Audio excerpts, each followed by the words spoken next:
You're welcome to pop in, whether you've been there or not. We welcome you. Even if you're brand new and you're a guest tonight, everybody's welcome. It's every Wednesday at 11 a.m. on Zoom. And it's just an opportunity for us to connect, get to know each other a little bit, talk about the topics each week. So it's great. So if you need the Zoom link, just reach out to me or Kristen and we'll get it to you. Join us tomorrow morning at 11. And then some exciting news.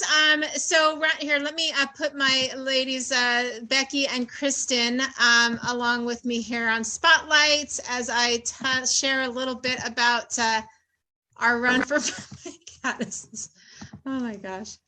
Okay, let's get you unmuted, ladies. So Run for Recovery. Our Run for Recovery, as we announced a couple weeks ago, it is virtual. We kept putting it off. If you missed that announcement a couple weeks ago, you know, our first annual Run for Recovery was in May of 19, and it was awesome. It was, I mean, like 500 people came. It was awesome. And then, of course, we were planning our second one for May of 2020. And that was not possible for us to do because of COVID. And we kept pushing it out, hoping we were going to be able to do something live. But clearly, still in 2021, we haven't been able to do that. So we are doing it virtually. And it officially started today, August 31st, which is National Overdose Awareness Day. And it's going to run through Recovery Month. So September is National Recovery Month. So it's going to be a month-long deal. And this Run for Recovery, it's run, walk, stroll, whatever you want to do, wherever you want to go, in your neighborhood, on a favorite trail, in a town, visiting the local coffee shops, whatever you want to do. This is like your choice for you to consciously, intentionally make this walk or run, however you want to do it, in support of our intention and our purpose here, and we're raising funds for battlefield addiction. So we had a bunch of people have some good ideas, and Becky and Kristen were going to share a little bit of what their ideas are on maybe forming some groups. So what do you got, ladies? I'll go first. Can we hear you? Okay, Kristen first. Kristen. So I had a couple moms reach out to me that wanted to do like to get together. So I'm thinking maybe if there's some people who want to walk together, you can contact me and I can maybe start a board here that says like Christine Valala wants to walk and she wants to walk in, Christine, I can't remember where you live, but in Kent. And then I can, if you want to walk somewhere in particular, then I can put you maybe with Christine or something like that. Like I can do one up here. I know Carrie Burrows, I think, is going to do one in Chelan. So I think that's a cool idea. We can maybe connect a little bit, socially distanced, right, everyone? We won't get too close. But I think that would be a cool idea. So if you want to walk somewhere in particular, and maybe you have a couple people, contact me and let me know. It's Julie McCoy, and I want to walk in Puyallup. And then if I have somebody who contacts me who wants to walk with someone, then I'll put her in contact with you. So I think that's a cool idea. I think it'd be really fun. And we're up and running now. So sign up. And today is a great day. Like Angie said, it's a Overdose Awareness Day. This would be a perfect day to sign up. We've got quite a few people already, but we want so many more. We just want a ton more because it's so much fun. And post pictures. Like I posted my picture this weekend when I was training. I was walking in like 90-degree heat. But post pictures like that to get people's like enthusiasm going, and you'll post it and then Angie and I'll accept it and we'll just fill the page up with that kind of good stuff. Get the momentum going because I'm excited. I'm really excited. I have a lot of people that are interested, haven't signed up yet though. Lots of registrations are rolling in today. So they definitely are. So they're coming. Yeah. So sign up. What do you got, Becky? Hey, if anybody, I want to jump in on what Kristen said. Did you freeze? Did I freeze? Or did I freeze? You froze. You froze. Maybe I did. Uh-oh. Can you hear me? Uh-oh.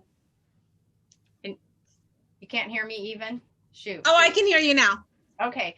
Well, same thing. If anybody wants to walk in Tacoma, any of the moms want to walk in Tacoma, that would be great. Call me or let Kristen know or message me on Facebook. That would be great. And Bill, I don't know if you were there for the first walk and run to recovery, but Bill's office, Woodland Dental, had a big team, and they had a big competition between the two young dentists, Ryan and Cameron, and that was a lot of fun. So they are planning on doing something. So that'll be really fun. The other thing I want to bring up is if you don't walk or you don't run, you can just sign up just for fun and get a medal, or you can make a donation. You can go to battlefield.com and go to events and see the Run for Recovery there. Or if you want to just donate, you can click on that donate button and okay. Yes, thank you for that. Did you have something, Art, that you're saying? No, I'm sorry. I didn't know I thought I was muted. Oh, okay. Okay. Nope. Okay. And Janine Faulkner also already signed up or already volunteered and said she would have a group in her neighborhood. So we can get her on that list too. Cam's mom. Cool. Okay. And then as people report that in this city, they'll form a group, we'll post it to the private group. So on Facebook, if you're not already part of the private group, there is a private group called, if you just search on your Facebook, let me find the exact words. If you just search Walk and Run for Recovery, Battlefield Addiction, just join that group. And that's where we're putting all the information on there. And that's where all the questions will be answered. Any questions can be asked. All the details will be right there in one place. So join that group. And then Becky, you had asked the question. There's somebody emailed in and asked, what if they registered last year? If you registered last year already for the live Run for Recovery that never happened, you're automatically registered for this. And so you'll automatically be added to this list and get your medal, and you're already registered. So yes. And if there are any other questions, send them in, we'll get them answered. Yeah, Becky. Oh, yeah. The other question was, what if you forgot who you registered? I would say reach out to me, send me a message, and I'll shoot it over to Tim. Tim is still heading this event up, and he's got all that information. So I'll shoot it over to him, and he can look up the master list and find out. Yeah. Yeah. Okay, cool. All right. I think that's it for Run for Recovery, but join the group on Facebook. It's a public group. On there is the link to get registered. To make it easy, you can also just simply go to battlefieldaddiction.com. Right there on the front page is sign up for Run for Recovery, and you can get yourself registered. And then the medals come after the event. So you're not going to be walking with your medal. You accomplish it, and then you get your medal later. So those are coming, and they're really super cool. So we're going to have fun, guys. So thanks, everybody. Thanks, ladies. All right. And then one more thing before I turn it over to you, Art, was I really wanted to share some really cool pictures that we received. So you have Aaron Linegang there with you tonight? We do. We do. I'm going to put you on spotlight. We just really wanted to share these pictures. So Travis, go ahead and put them up on the board. And let me get everybody else off spotlight. Give me one moment here. Remove spotlights. And now, this is really super cool. Oh, shoot. Where's your screen? I'm trying to find you again, Art. You're under Travis, so I can put you on spotlight. Okay. These are some really rocking pictures. And Aaron is there at Rebuilds in the basement there. And we would love to hear a little bit from him about these pictures. So Aaron, tell us a little bit about these pictures and what you've been up to. Well, those were. Hold on, Aaron. I'm going to unmute your microphone. Yeah. Whoa. Is that you right there? That's me right there. That's Mount Hood. That is the Mazama shoot. So that's right up towards the top. I don't know where that one is. Yeah. That's Mount Rainier. Summit of Mount Rainier. So that's Aaron in the green. Yeah. So that was August 20th. So that was just the Friday before. Yeah, that's Mount Hood. Wow, who's that in the white? That's not your mama, is it? No. That's okay. those are friends with a group in Oregon called the Mazamas. Okay. We were training to go climb Mount Shasta, and that was like the practice hike. Practice hike. So This is so cool, Aaron. And I have to tell you, we love. that was Mount Hood. We love that you send your pictures in and share all the adventures that you're having. We're just really, really impressed. Thank you for always sharing. And it's really amazing. You know, Aaron is it 4 years and 7 months clean and sober? He's a hardworking man. He's been really involved in Battlefield, and it's just like, wow. Seeing those pictures is like, wow. I got to strive more. It's pretty incredible. Yeah, that's cool. Pretty incredible. I see all kinds of people clapping for you on the screens. Also, Aaron is a $100 monthly partner with Battlefield, so he donates money back to the organization every month. He's really been a model of what we would want for our program, a person that would stay involved and keep coming back, and then actually embrace recovery and change his lifestyle and do different shit, things that is different than he did when he was getting loaded. And he's been a tremendous friend to the program and an asset, and really appreciate Aaron, and thank you for being here tonight, and thank you for keep staying around and contributing. Yeah. And his mother too. Yes. Yeah, you know, yes. Mom and dad have been involved since the beginning. They're actually $100 monthly partners. And Aaron separately is a $100 monthly partner, which is pretty remarkable. We don't have been a $100 monthly partner since you were what, like forever. Under a year clean? Yes, as soon as he started working. Yeah. Since I got in the labor union. Yeah. Yeah. Thank you. Thank you, Aaron. Yes. Thank you, Aaron.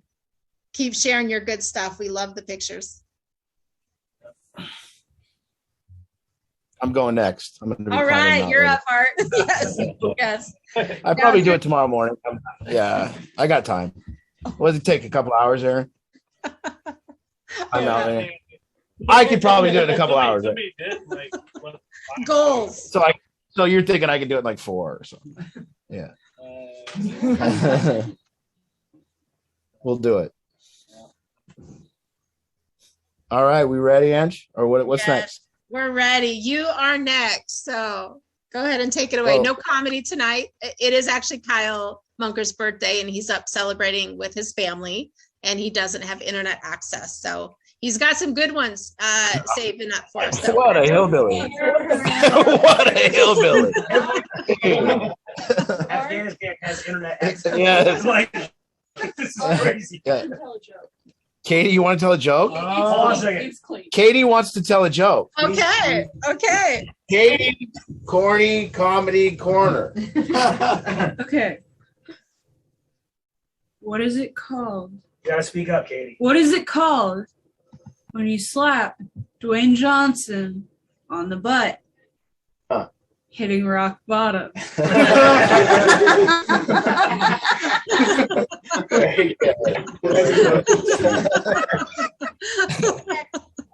That was good, Katie. A very good debut. Oh my gosh. Later tonight, when we close, we're going to be recognizing some of the people that we've lost and put some names up, and people we might not capture everyone, and we might not have got everyone on our list that's been part of our program, but the list will the list will be of people that have died and that we've either been with their family or they've been in our program, and we're going to acknowledge that a little later. For us, every day is kind of Overdose Awareness Day. I don't think that we've ever changed what we've done. I always find it fascinating when people get together like it's any different than any other day, because every day is this for us. And I don't think that how's the sound, Ange? Good. Okay, there's a little bit of feedback, but okay.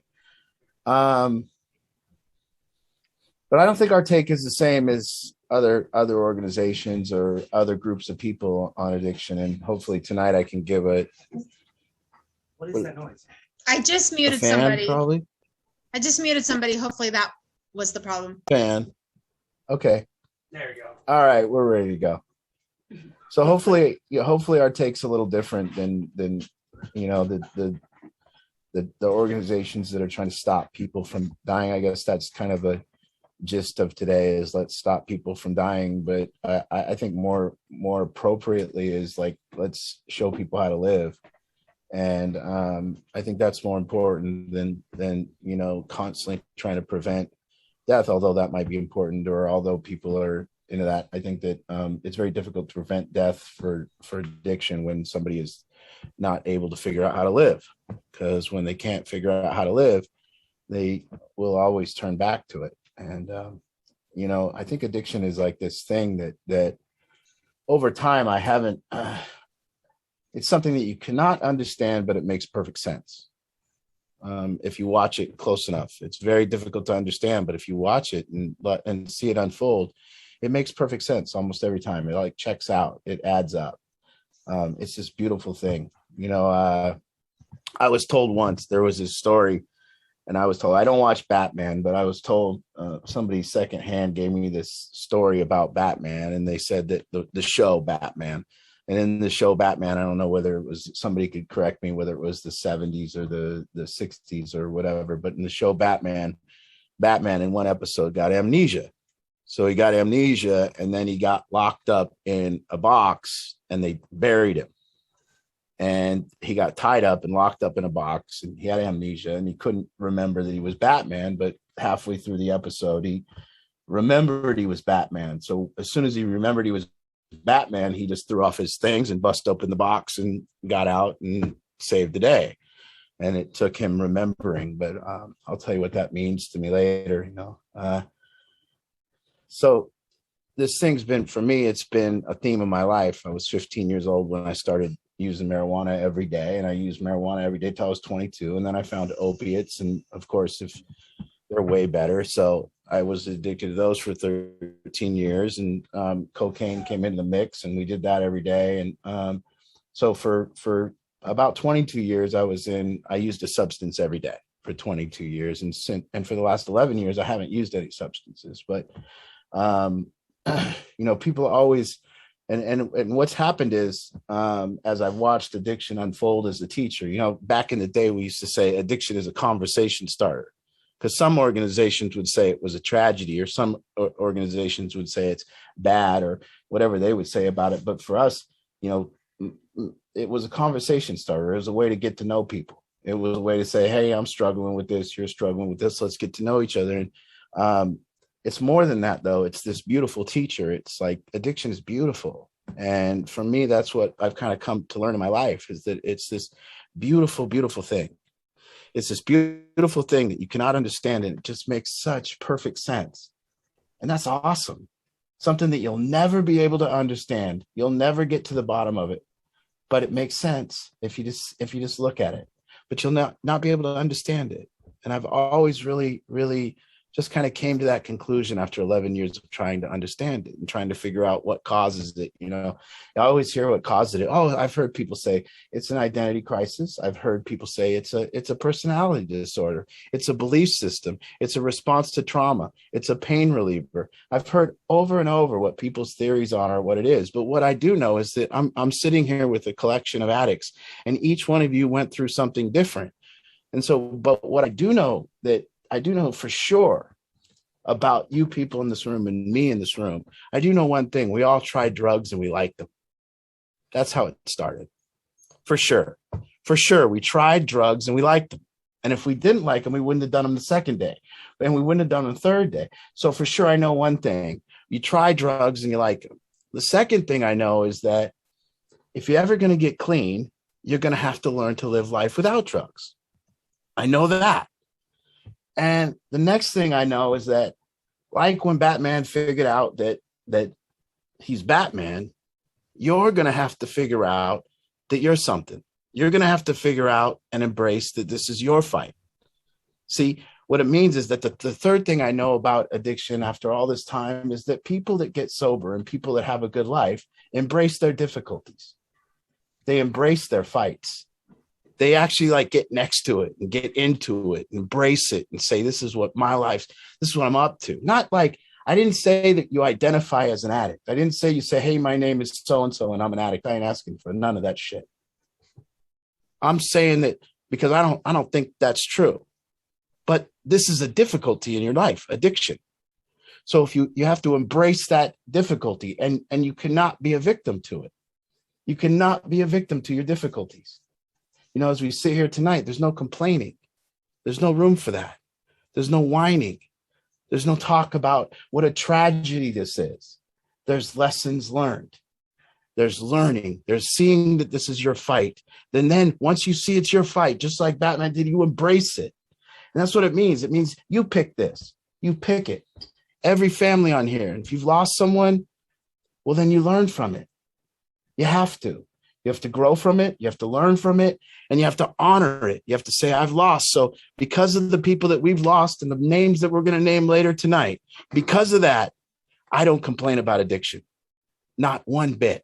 I will never complain about it because I'm going to honor what they've done. I'm going to honor their loss. I'm going to say, I can't be a victim to it. They wouldn't want that. They would want me to honor it. They would want me to look at it and say, what can I learn every day from it? What can I do to embrace this fight? What can I do to say, this is my fight. I picked it. I chose this. So it's like we chose it. And once you determine that you've chose this fight, there's nothing left to do but to embrace it. And so the three things that I know for sure about addiction and recovery, and that's all I know for sure. I don't know what causes it. And I definitely don't know what cures it. And I definitely don't know what makes one person stop using drugs and another person stop using drugs. I remember back in the day, I was asked really early on if it took a higher power. Does it take a higher power to get sober? And I remember in front of a big group of people, I said, yes. I don't even know that anymore because I've seen it too many times that people got sober without a higher power. I've seen people get sober all kinds of ways. I've seen people get sober by just simply not doing drugs anymore. I've seen it every way that you can get it. I've seen it through church. I've seen it through my program. I've seen it through NA. I've seen it through AA. I've seen it through Buddhism. I've seen it through just stopping. I've seen drug use and addiction stop in every way that there is. So who am I to say how it's going to end? What I do know is that those people that stopped using drugs, one, when they started using drugs, they liked it. We all can agree that we've all done that. We all can agree that we used drugs and we liked it. That's what caused our addiction. That's what caused our addiction. We used drugs and we liked it. Do we need to look any deeper than that? Do we need to find out if it's genetic? Do we need to find out if it's in our genes? Do we need to find our trauma? Do we need to therapy ourselves for the next 20 years? Do we need to go in and see clinicians and I don't know about any of that. I don't know if that'll work for you. I don't know if it won't. I'm not saying that. I'm just saying I ain't going to tell you need it. So if you really look, that's just what we have in common. That's what we can say as a fact. We tried drugs and we liked them. The next thing that happened, the next thing that we all have in common, and you will have in common, and we will have in common together if we get sober. And that's pretty bad. Yeah, it keeps getting unmuted. I don't know why a particular person. Let me try one more time. I'll let them know if it keeps happening. I just didn't want to embarrass anybody. Okay, we might be good. All right. So we tried drugs and we liked it. If you're gonna get sober, there's gonna be this thing that happens where you have to learn to live life without drugs. Now that is a key component to this, because to learn to live life without drugs can be done in a massively a lot of various ways. A huge way of all of us connecting can be how we can talk to each other about how we've each learned to live life not using drugs. And so you can see that can be done in any way. The way Aaron does it. You know, what does Aaron do? He doesn't do what I do.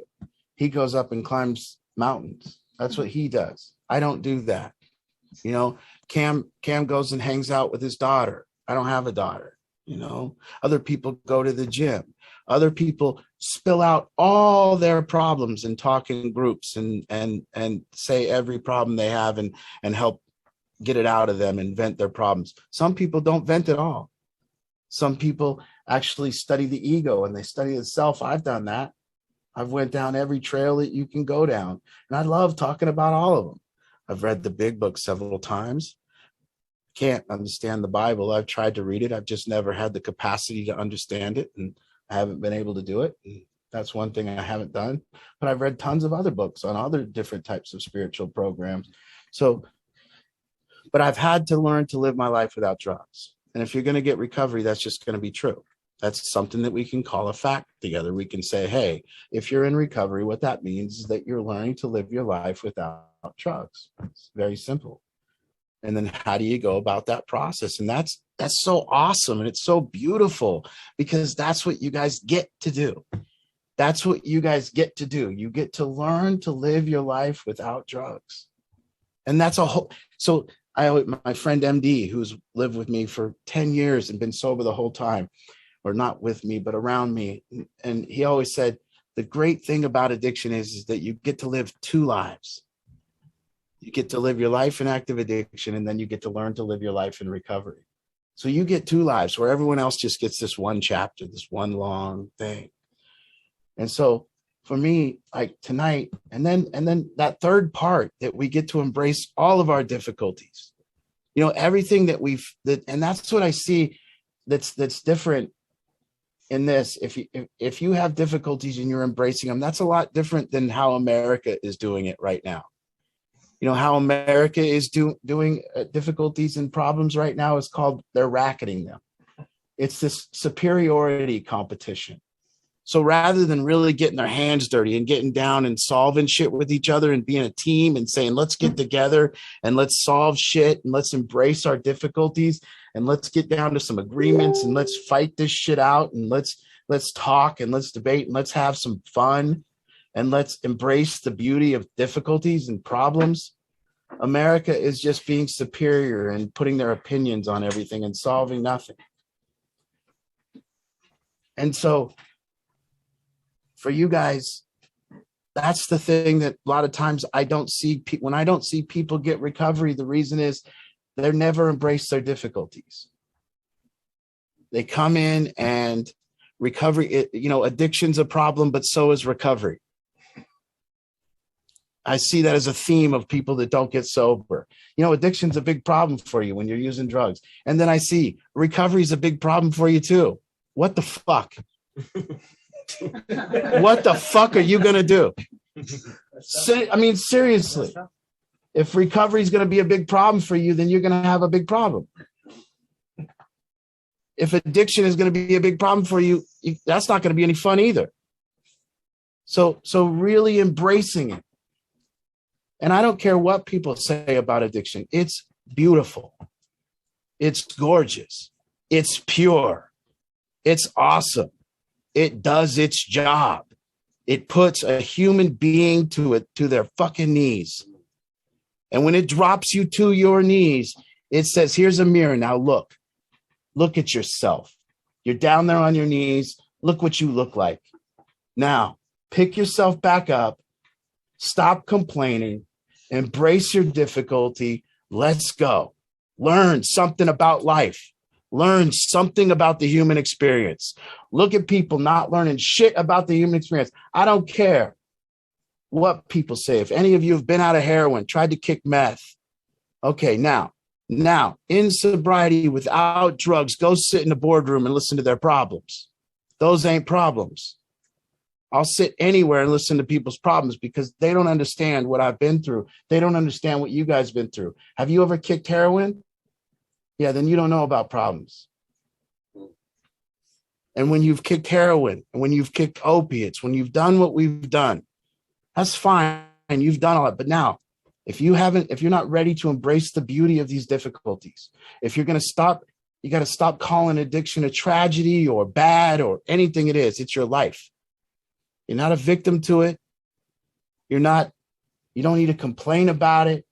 You need to grab it, embrace it. And that's the families too. If addiction has come up in your life, it's not here for them.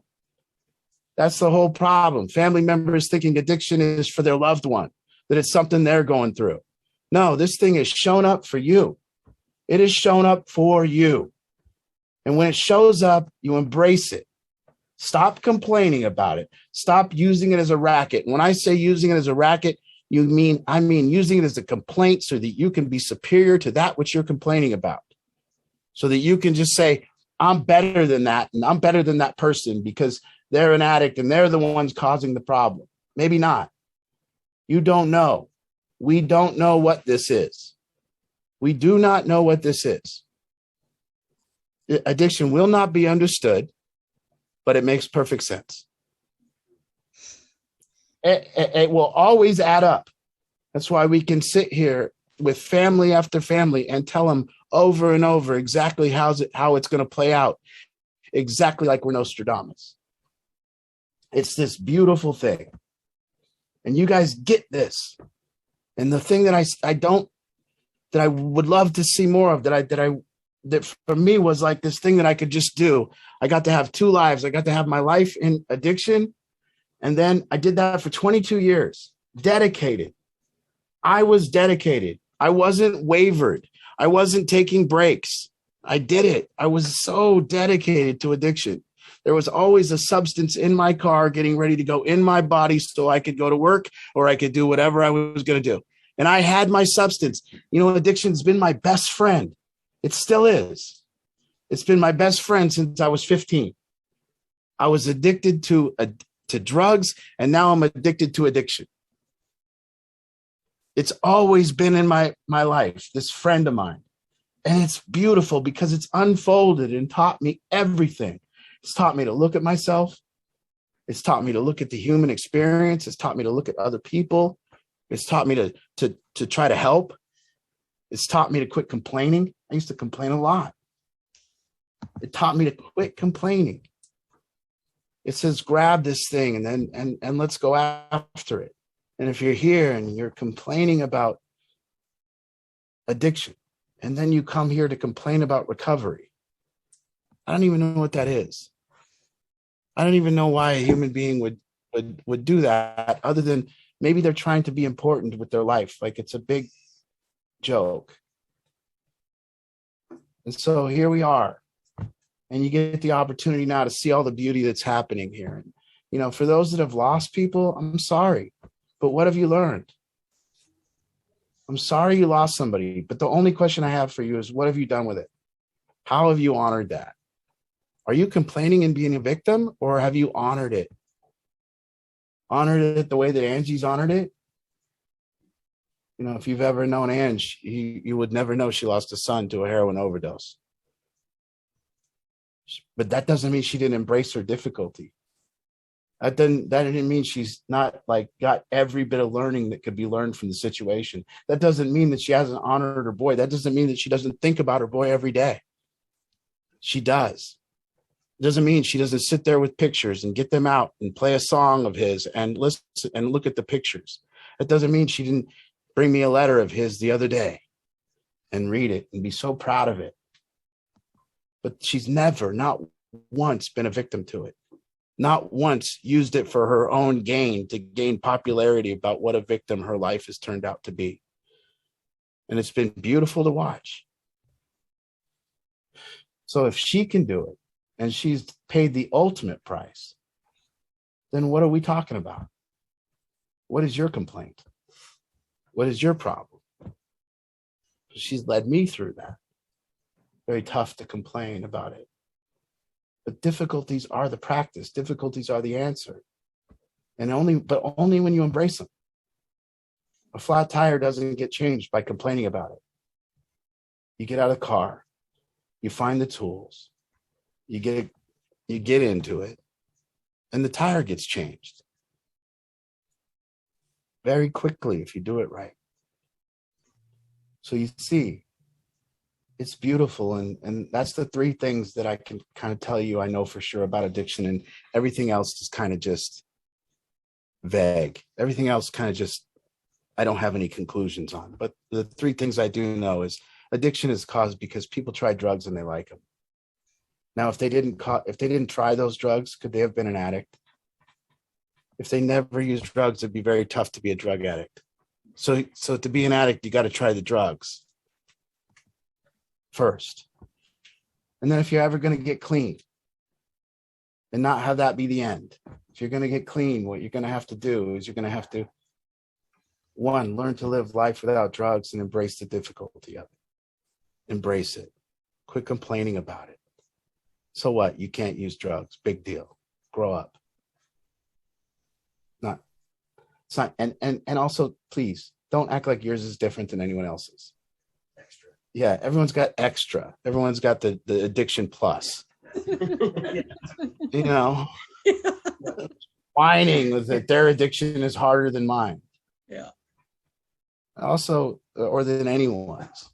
We're all in the same boat. We tried drugs and we liked them, and now we have to. You know, when you try drugs and then you like them, we all know what we're talking about when you say, for a while, you get to walk a higher plane. For a while, you get to hit this place beyond worry for a little while. And it's this beautiful place that you go beyond worry and you feel like you're higher than everybody. Everything seems manageable. Everything's manageable. Everything can be taken with a grain of salt. First time I ever did cocaine, I was at a party at UW bar out there at the bars in the UW on 45th out there. And I swear to God, the pool balls, I was a mathematician. I was a geometry expert. I could watch the angles because of my cocaine. Everything slowed down, and all of a sudden the women started showing up. They loved me way more that night. You know, the women loved me. The men wanted to be me. You know, I could stay up all night. I could drink more. I was Superman. And I got to walk a higher plane for a little while. But then it puts you to your knees. And addiction will do it to everyone, not just all of us have been put to our knees by it. So that's beautiful. That's beautiful with something that powerful, something that beautiful that will just put you to your knees. So it's simple. What is recovery? Learning to live without drugs and embracing life. Aaron, learning to live without drugs and embracing life. Thank you for being an example. We want to, before we go into the parents, or before we go into the questions or comments, we're gonna show our current video for anyone who hasn't seen it, and you haven't. This is a Burroughs a bundle production. We've also got help from the other people here, Nico and Travis, and we've combined to make a video for this week, and we'll be doing more episodes of this video. And just want to make sure that if you haven't seen it, you get a chance to see it. And if you haven't liked and shared it on Facebook, we really appreciate it if you shared it. The likes are cool, but we need the shares so that it can get out and we can get these guys known for their video production skills. We're looking to if anyone has a business too, or anyone has ideas for new stuff that we can try or take people to do, text Ange. We've got several businesses slated to go into and talk to and do shoots for. So we would love to hear any other ideas. His GoPro just died. Oh, so we're gonna go ahead and play this week's episode. Which watch for more coming out soon. And this is a bundle production. All right, what's your name? Nico. Where are you from? From Lake Tapps, Washington. How long you been sober? 32 days. You ready to try some new shit? Yeah.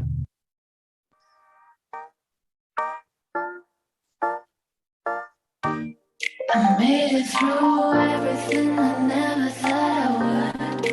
Heading back, now I'm here and it just feels so good. We're alive, we can breathe, now let's break some rules. It's time to jump, time to scream, can we act like fools? I deserve a little bit of fun.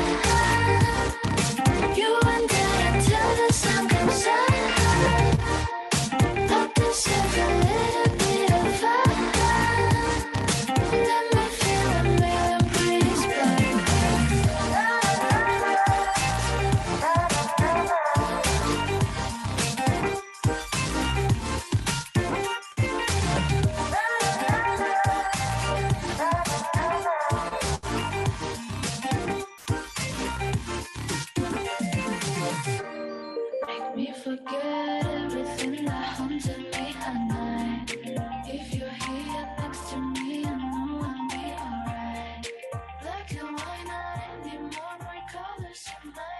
All right, we're back with Nico. He's getting ready to do his first taste test. So, Nico, let's first of all, let's get a napkin and put this on your pretty shirt you got there and protect it. Okay. All right. All right. Now, gently take that cookie out of the box. And that way, before we, what type of cookie is that? This is an Oreo cookie. An Oreo cookie. Okay. Yep. Let's check it out. And after you get done, let's give it a rating of 1 to 10. All right.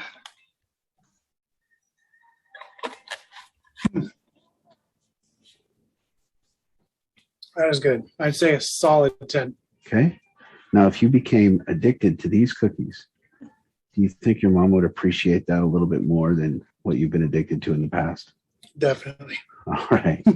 All right. Well, congratulations on 30 days sober. Thank you. And thank you for trying new shit with me. Yeah, my pleasure.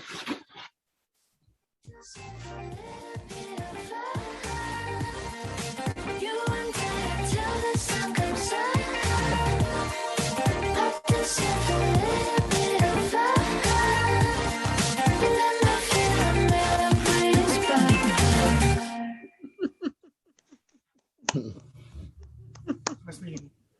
Huh? Press conference will be later. Yeah. No photographs. No autographs or anything for Nico yet. He's not ready.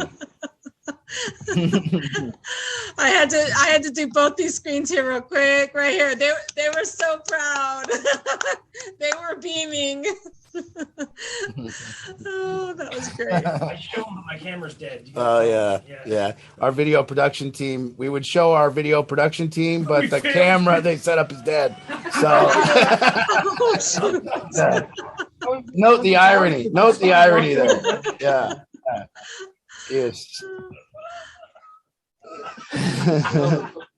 So I would like to just, really, if we got new people, Andrew, we got anyone, I mean, that's always been our theme. And one thing that we've always held true with at Battlefield Addiction and Rebuild and is that this is that human beings live into their story. And I always say that the story comes first and then the results come later.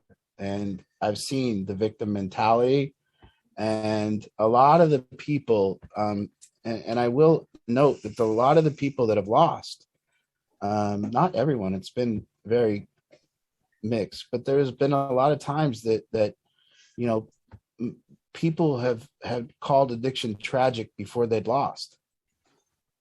And, that was very telling that they were so downtrodden on addiction and so beat down by it that they were almost, it seemed to be that they were ready to lose and, ready to throw in the towel. And, one thing that we know is that you got to keep fighting till the end.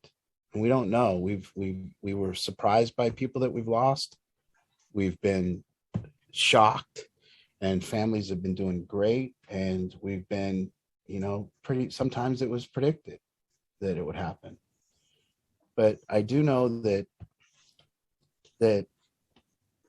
you got to be very careful what story you're putting out there.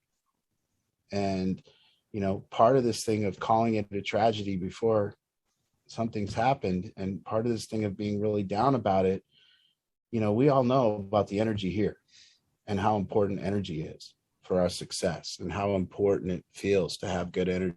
So, I just recommend that, everyone here, Angie's paid the ultimate price. There's other families on here that have paid the ultimate price. And I would say anyone on here, you just got to keep your energy up. You got to embrace it. You got to keep fighting. You got to keep making this your thing while not being a victim to it. And that means strategy after strategy after strategy. And you might need to complain again, but then you got to get back on it. And so, that's what we've always held true is that addiction has shown up for all of us in this room, everybody on the screen. And because of that, it's beautiful. And it's beautiful because that's the only option for it to be. And so, I don't know about whether we, law of attraction or anything like that. I'm not too, I don't know, read The Secret and I'm broke still. I don't know about that. I do know that everyone that's told me to read The Secret is broke.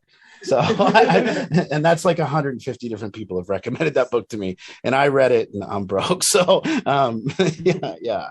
Oh, here's a book. It's called The Secret. You're gonna be rich. You just got to think of shit, and it'll come. Yeah. The only thing I really think about, and it comes, is like pizza. I can make that happen. You know?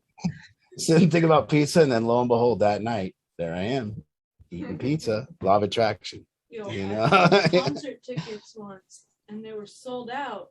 And I got those concert tickets From reading The Secret. You got the concert I ticket. hadn't read the. Oh, you hadn't read The Secret. You just thought about it. Yeah. And then the one thing I'll add. I love it. The one thing what I want to add to that, Art, is what I just want to say is how I look at it is you just have to stay open to what it's here to teach you. You just have to stay open. We don't find that it ends for families before they've learned something through this process. Like, we look at this as addiction has shown up for you, that it has nothing to do with your loved one. It has everything to do with you individually and collectively as well. But you individually, when we come from that stand, it's here to show you something. It's here for you. And until you learn that, it's going to keep repeating, in my experience. And I want to be clear that, like, the way I see people fighting the problems in our society right now, everybody is fighting with one weapon. They're fighting with the weapon of complaint. I don't see that as a very viable tool, but that's what you see people fighting with. And that basically is their only weapon. There's nothing coming after the complaining. There's complaining with nothing coming after. Just no solution whatsoever. Just who can complain the loudest about the other side. And that's what I see a lot of parents that are beaten down by addiction, and a lot of kids that are addicts that are being beaten down by addiction. It's complaining with no solution, nothing coming after. So you can't fight anything with hatred, anger, and complaining. You have to embrace it. That's the only way that, and as long as you push it away, it'll still be there, and you'll end up pushing your whole life, pushing it away. You know, nothing goes away.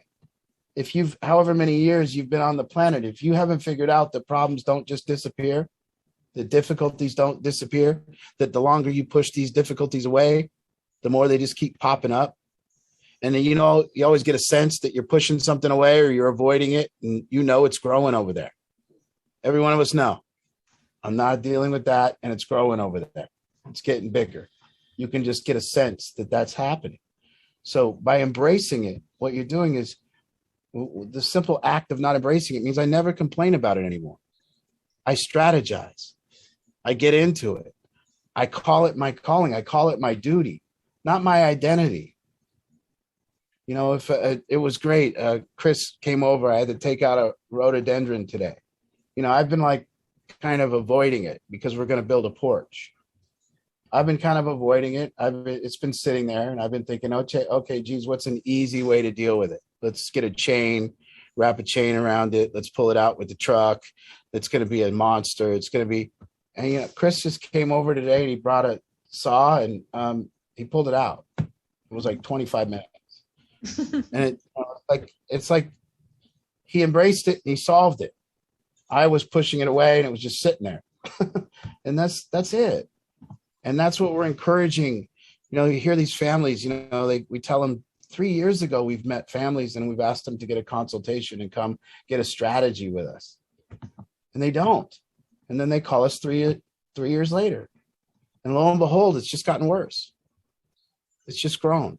And so that's what we're encouraging. We're encouraging you to take the difficulties in your life. And just like the difficulties in society right now, we need leaders that will embrace those difficulties. And on every side of it, every opinion coming together to come to some type of a conclusion that this is what we're going to do next. We need two people that disagree about how to solve a problem to come together, maybe a mom and dad, or maybe anyone, people that disagree, to kind of come together and go, here's our next move. You know, that's the only time that fucking anything is going to be solved in our society. when people that disagree come together and go, here's our next move. And, that's just not happening. It's like, there's not even a next move. Nobody's saying what the next move is. It's just, I'm going to complain about you and not let you do your move. And then you complain about me and not let me do my move. And it's just getting worse. No leadership. So here we are bringing it, and hopefully, we can help. And, I don't know what causes it. I don't know what is going to fix it, but I do know what's a common thread to people who get through this difficulty. And I named them today. And so hopefully that'll encourage all of you guys to embrace it. And, what can you learn? How is this going to make you better? Okay. And we can also, whatever they need tonight. Yeah. Okay. So let's open it up. And so the way that you let me know that you have something to say, a question, is you raise your hand. So see, Renee just did it. So you can see a little example there. And so you'll be first, Renee. Just raise your hand feature. If you can't figure out that feature on your device, you can just unmute yourself. You can literally wave your hands and try to get my attention. There's a few screens, so just be patient. We want to get to everybody. I see some first timers on here tonight. We'd love to meet you. There's Jennifer Smith. I don't think we've met you. We've got Jim and Sharon Eckley. We'd like to say hi to you tonight before the end. And then Kathy Bond, she's on for the first time. Her son Ryan's at Rebuild. So we'd love to say hi to all of you guys as well. So any questions, comments, anybody's really going through it, needs a coaching moment, that's available too. So let's go to Renee and get you unmuted, Renee. Hi, Renee. Hi. Hi. Hey, I'm Nico's mom. Nico, I just want to tell you I'm proud of you. Proud of you for participating in the program, Nick. And congratulations on your sobriety.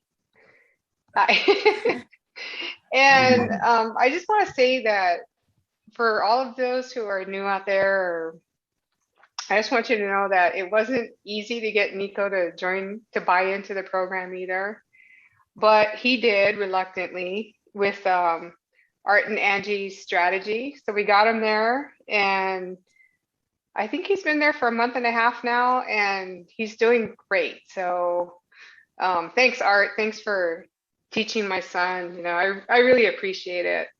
Well, he might be teaching me a little more than I'm teaching him, but he's pretty smart. Yeah, you're teaching him about life, man. I appreciate it very much. And you say you're not rich or whatever. I'm gonna say that whatever that gift that you have, you're rich in that. And I think you should follow your path because you're really helping out families. I really appreciate you. And yeah, and I think sometimes maybe you don't see what you have, but I see it. And you're on the right path. You're doing a lot of good for people like me and my son. And so anyway, I don't mean to be crying because actually I'm really happy. But I've learned a lot from your program as well. So like how you say it's the whole family. So Nico, thanks for, I don't want you to be, back in your old ways, but thanks for like knocking me in a place where I can learn as well. So it's working out for the best. And she's well. All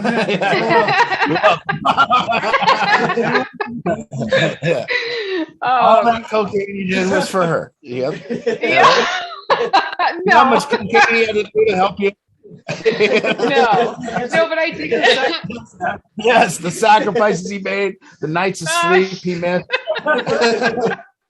We're gonna do mom fighting shit. Thanks, Mom, and you're doing cocaine.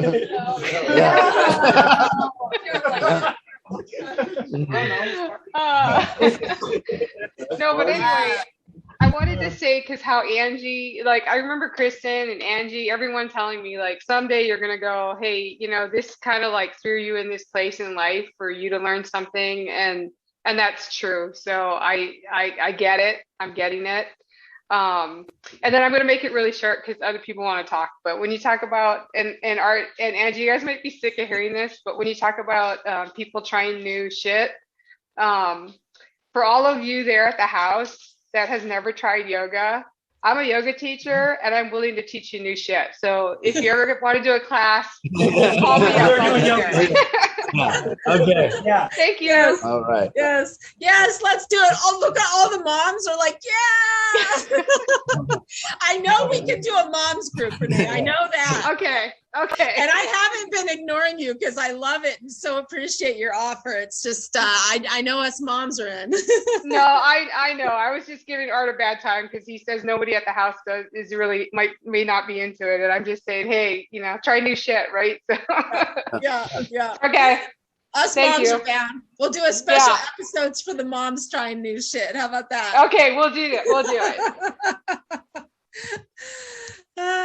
All right. Thanks, Renee. All right, who's next? Hey, Jennifer Smith, can we meet you? Can we get you unmuted? Yeah. Hi there. Hi, how are you guys? Good. Where are Thanks you for- from? How'd you hear about us? A friend of mine, I was on a girls' weekend and we were talking about my son and things that have been going on with him. And so she just told me about your guys' program. And so I thought I'd pop in and just see what it was all about. Fabulous. Well, welcome. Yeah. Where do you live? I live in Faircrest, Tacoma. Okay. Oh, great. Oh, look, there's Becky. Yeah. Look, they're right there. Wave again. I just put you on Spotlight, Wiggins. Yeah. They're right there. They're right there in Faircrest. You can join their Run for Recovery walk. You're Yeah, right I there. know. Yeah. Perfect. Yeah, for sure. So I don't know. What do you guys want to know about me? So why'd you reach out to us? Who's your loved one? His name is Chris. Is this your son? Yes. Right. How old is he? He's 29. Okay. Very good. So yeah, so he's in active addiction and he got in trouble with the law. And so I've been trying to get him into a treatment center called the John Vulcan Academy. And so I kind of gave him an ultimatum basically that said, I can't do this anymore. You need to get help. Yeah. Where's he at now? Is he on the streets or is he living with you? Well, I told him he had till today to make a decision. So I haven't seen him in over a week. So I know he's somewhere with somebody. I just don't know. Okay. Hey, Jennifer. Yeah. Will you do me a favor and get scheduled with Ange and Kristen and the ladies? They'll help you get a consultation and they'll get the particulars of your case. Yeah. And I know how good they are at this process of getting someone into treatment because I do know that because I trained them. So they've been trained by me and they're really good. And if you call them, they will get you on a Zoom like quick as tomorrow and they will help you. Okay. And the first initial consultation is free. So let just take it and take advantage of it. If you don't want to go any further, it's fine, Okay. but please do that. Okay, I will. Thank you. Yeah, reach out to me. All right. Travis, can you put my number up on the screen? And you can write that down or you can find it on the website. If he's not able to get it that quick, that's fine. You can find it on the website. Okay. Yeah, so anybody can find my number at battlefielladdiction.com or the Facebook page. You can find my number. You can shoot me a text even now. So I have your name, include your first and your last name. This goes for anybody out there that hasn't connected with me yet. And yeah, we can get you on a consultation Zoom tomorrow and just get started so we can kind of get a little idea of kind of which direction to direct you to and go from there. There's my number on the screen. Thanks, Travis. So I look forward to getting to know you, Jennifer. Yeah, and so I just wanted to say one other thing is, hang on, I'm just texting you so I don't lose this. Is I'm also a yoga instructor. Fabulous. And so just a little bit about my journey is I'm in a yoga therapy program. And so part of my schooling and education is that we had to pick a topic and write a research paper and do a presentation. And then I developed a protocol and I picked addiction, obviously, because it's kind of the thing that's sticking me in the face. And so I've designed a specific protocol for addiction and recovery, and I've been teaching it at the John Vulcan Academy in Kent. So that's a little bit about me. But that's my passion job. I actually have a regular full-time job that I have to pay the bills with. So Yeah. Very good. Right. yeah. All right, Okay. ladies. I think something's telling us something. Yoga. Mhm. Thanks, ladies. All right, Jennifer. So let's definitely connect. All right, sounds good. All right, who's next? So Jim and Sharon Eckley, can we meet you guys? Can we say hi? I'll try to unmute you here. Hi. Hi guys. I'm trying to put you on spotlight. Jim and Sharon, I know that Sharon and I connected. I just refreshed my memory. Oh, look at the yoga ladies. Refresh my memory. I've talked to a few people this last week, so refresh my memory. So I found out about this from a neighbor actually had gone through your program. And so I just found out about it from them. We have a son he's 28 years old. He's actually living on the streets right now. He's been here. Sorry.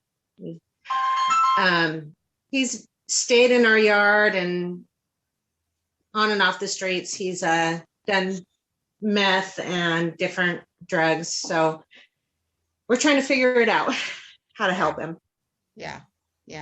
Okay. It's been about a 10-year battle. Yeah, it's been the long haul. Yeah, and I'm remembering actually talking to you now, Sharon, and really would love to get you in with art. So maybe we can connect in the morning and talk a little bit more about that and maybe what the obstacles are and see what we can do to help. You would probably need to connect with Jim because I work full time. So maybe I could text you his number. Okay. Yeah, that sounds good. Okay. All right. Yeah, would love to talk in the morning, Jim. I'd really like to, I know it sounds kind of weird to say kudos, but just tell Art that there's been a couple of nuggets that I've really appreciated. And I think the largest one was, we don't know. We don't know what to do.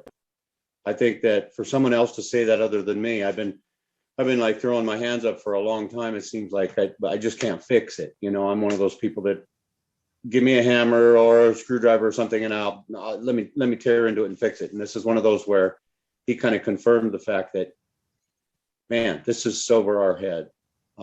He's actually, I want to be, yeah, he's trying to call us on the phone. I also want to be very clear with you, Jim.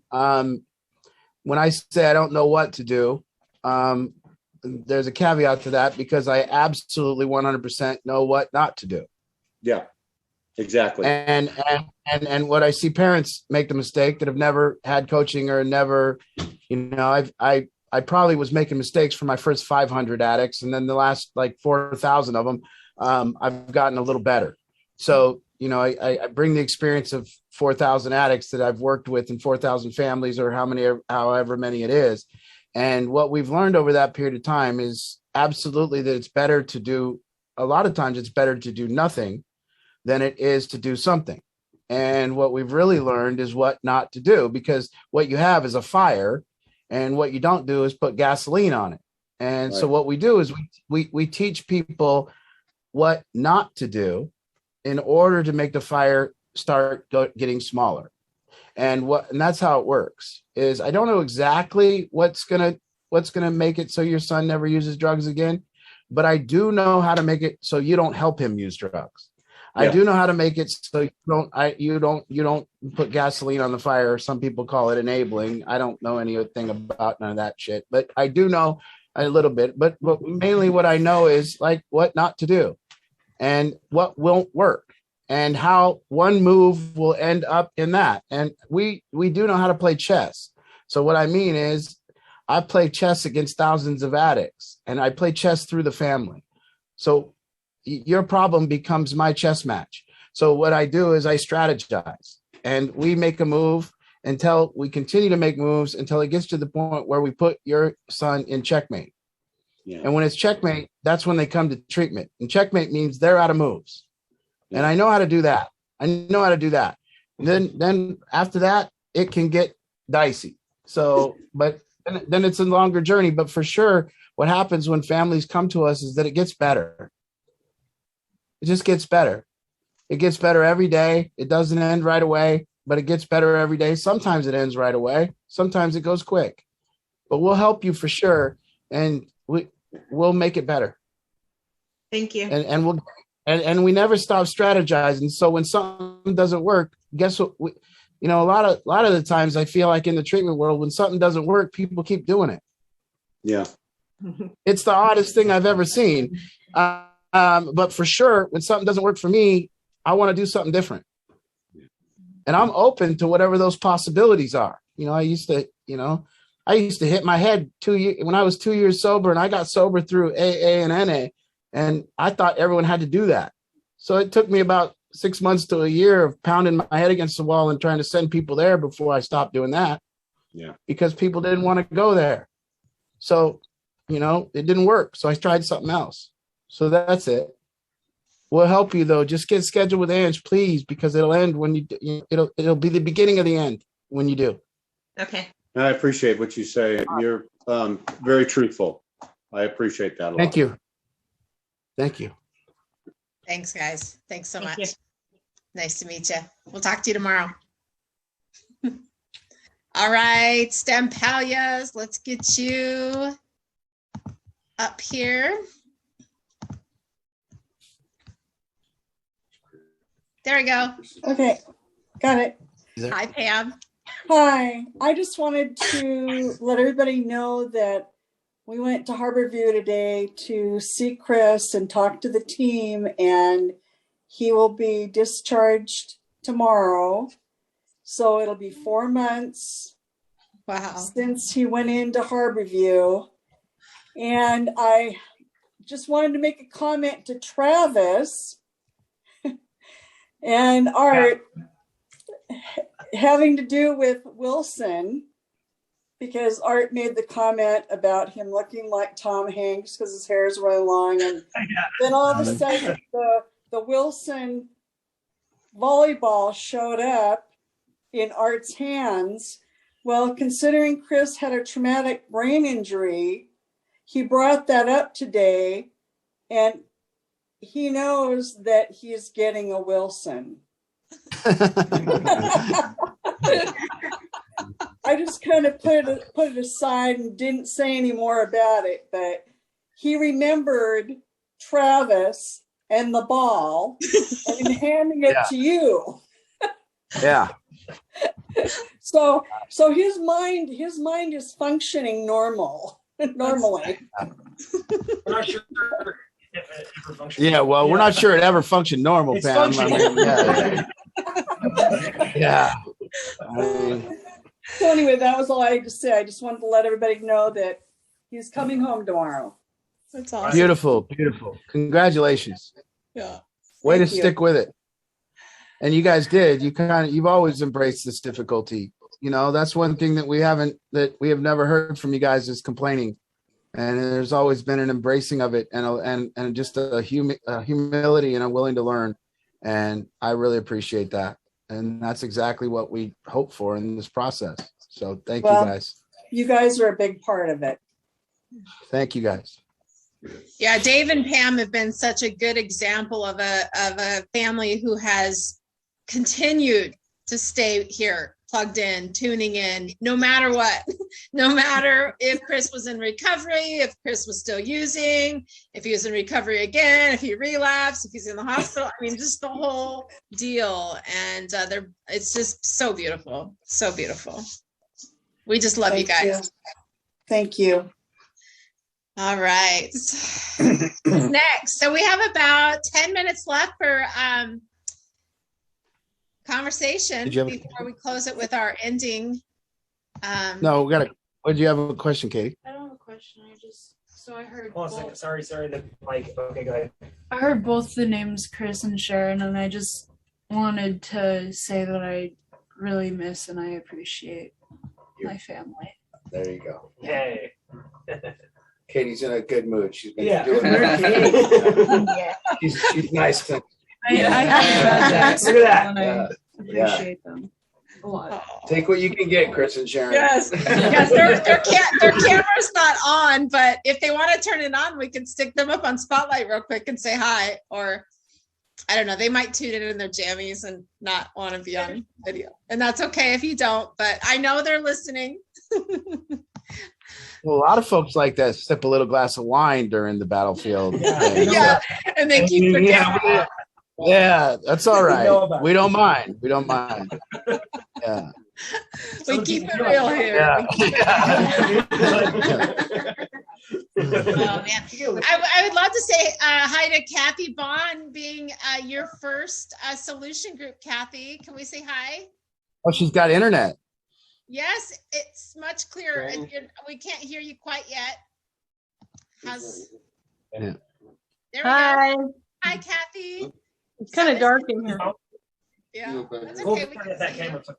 This is Kathy's. Okay, we're getting Ryan on camera. There he is. Hi, Mom. Hello. Jamie's here. Oh, look at that. Jamie Bond. Oh, so that's why you have internet. Yeah. Yeah, so Kathy, Kathy's an example of someone who reached out, we got a consultation in right away with Art, and her son is there already in the program. So she's just an example of, someone who just needed some direct coaching and some right moves, and there's Ryan. So.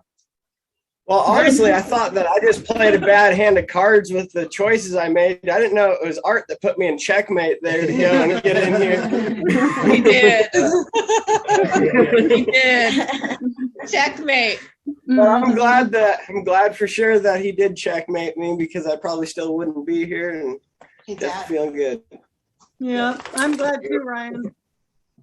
Yep, we're here for you. And Kathy, you did amazing work, and it was amazing to watch you, and it was amazing to watch the process, the desperation, and everything that you were in, and how bad it was. It was like, I guess it gets as bad as it can get, and then you get a break.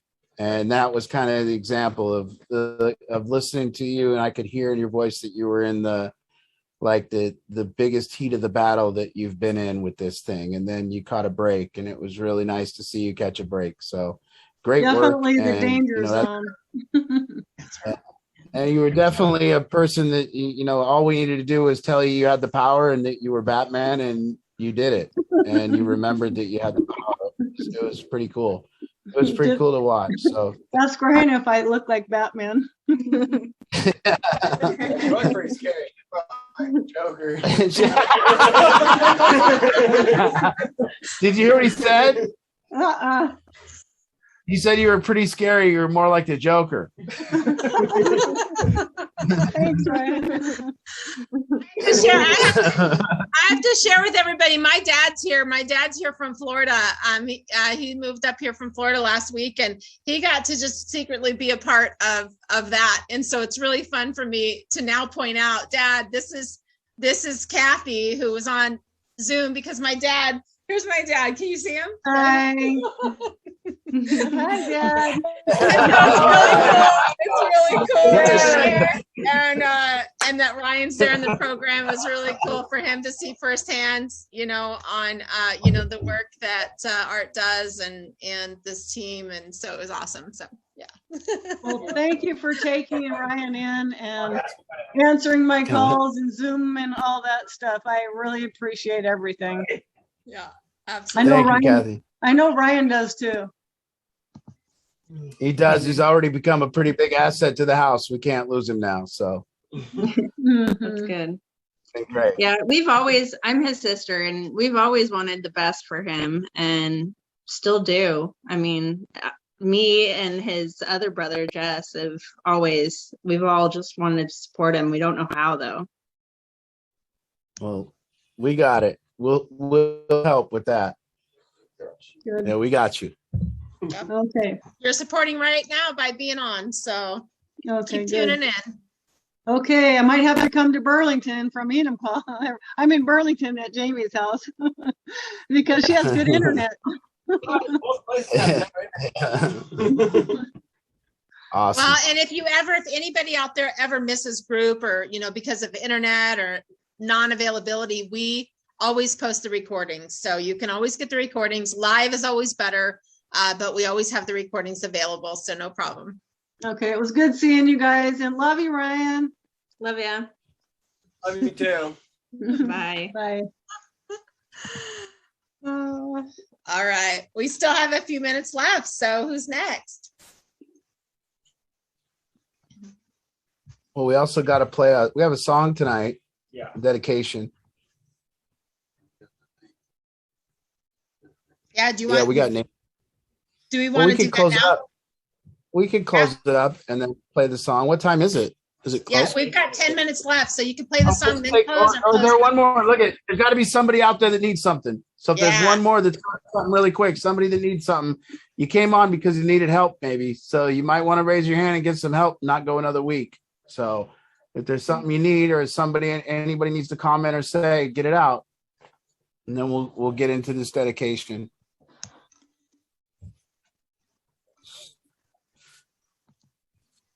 Sometimes people tell me they raise their hand and we don't see them. I'm scanning all the screens, and Yes. I'm not seeing anybody. Okay. Well, I got a closing anyway, so I want to, on this thing that everyone else is doing, these events for overdose awareness and whatever they're saying, and I'm sure that what you'll hear is things like, we need to get rid of the stigma and things like that, and that's not me. So from my take on addiction, if people are doing destructive behaviors, I really truly believe that there should be a stigma on that. I don't think anybody should condone it. I don't think anybody should be happy with you. And if you're destructing your own life, and there happens to be like people that disagree with people openly shooting heroin, or people that are drug addicts and they want you to change, and they call that a stigma, then okay, I think what's happened with the world of smoking is that we've put a stigma on it. And it's become healthier for people who don't smoke, because you can actually go to a restaurant and have somebody not smoking there, and you can ride on an airplane and no one's smoking, and no one's smoking in a bar or any of these places, because there's a stigma on people who smoke cigarettes. We actually say kind of like, yuck, don't do that. You're hurting yourself and you're hurting others. And that's kind of the same thing with shooting heroin. I think that there should be a stigma on people who shoot heroin. It's not a good thing to do. And I don't think any of us have a problem with the stigma. I don't think that any of us, like, I don't ever hear addicts saying, let's remove the stigma. I always hear other people saying it. And I don't think addicts are victims. I don't think that they need anyone else to stick up for them. I don't think we need anyone else to stick up for us. And maybe you guys agree, and I see your head shake because you probably agree. We don't need the stigma. No one else are saying we want to shoot heroin and we don't want a stigma. None of us are saying that. None of us even raised our hand and asked for a safe injection site. Did any of you go anywhere and ask for a safe injection site? So why are people sticking up for us? What, are we incompetent? Are we not okay with talking for ourselves? Now, on recovery, I've never seen a stigma. And if you go into a job and you tell somebody you got 3 months clean and they stigmatize you, I would tell any owner of any company, you should be very leery of somebody with 3 months clean. They might not stay sober, and they might single-handedly destruct your business by not showing up to work. So I don't know what's wrong with it. What's wrong with people looking at addiction and being logical about it and saying, hey, maybe I don't want it. I also don't believe in anonymity. I don't believe that you should. I don't believe in it. I don't believe we should be anonymous. I think if we want things removed, if we want people to look at addiction differently, then we got to show them who we are. There's got to be more people like Cam, and there's got to be more people like Travis and Stephen and Liz and everyone and Aaron. There's got to be more Aarons. Aaron's got to raise his hand and say, I used to do dope and I used to get high, but now I climb Mount Rainier. So what? There's got to be more of it, but we don't need anyone else telling the world that the stigma needs. And that ain't going to do anything. Anyone that thinks the stigma should be removed on addiction could shout at the top of their lungs for the rest of their life, and it will do nothing. Nobody's listening to you. The only thing that will remove the stigma is us. The only thing that will do it is when we stop being anonymous and we start standing up and going, hey, man, fine. I used to do dope. I don't now. I'm learning to live life without drugs. And here's how I live my life. And we embrace our difficulties. So it's pretty clear. We have to do this. One, again, I want to remind you, we all became addicts because we tried drugs and got addicted to them. If we wouldn't have tried drugs, we wouldn't have been addicted to drugs. But that's what happened. That's the cause. The cause of addiction is us taking drugs and liking them and doing them continuously. Now, we want to get sober. So here we go. We embrace our life. We embrace life. We embrace the difficulty of it. We yell at the top of our lungs. This is me, man. I used to do that. I don't do that no more. But look, this is what I do. And we actually learn to live life without drugs in a positive way. That's why we say lifestyle change. That's what it is. I used to use drugs in my life, and now I've changed my life. I don't do that. And I've learned to live life in a different way. And I did it through embracing my problems, not complaining about them. Every single problem. My father used to tell me, he said, I want you to list down all your problems. And I did. And then he goes, there, you got a to-do list.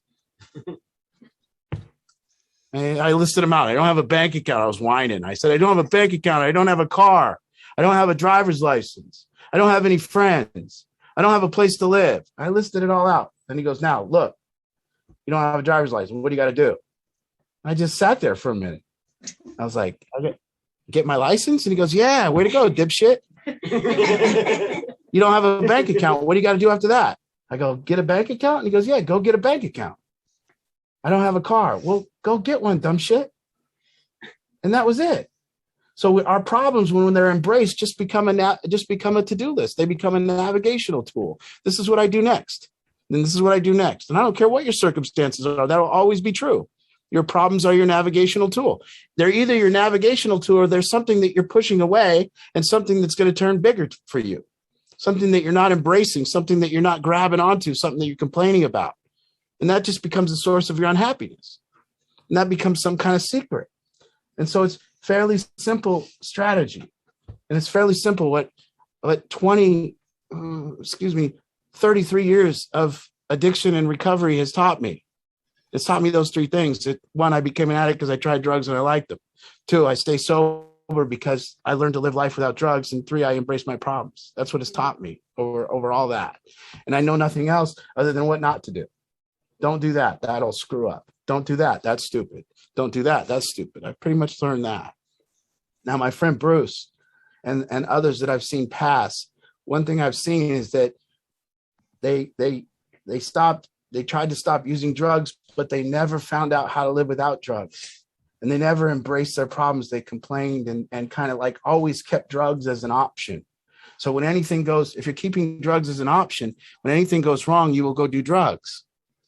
Not anything, but something will go wrong and you'll go do drugs. And so you have to be very careful that you're actually embracing living life without drugs, because that's what my friend Brucey had, this passion for drugs. He talked about them a lot. He complained about addiction, but when he got into recovery, he didn't embrace learning to live life without drugs. He actually fantasized about using drugs sometime again.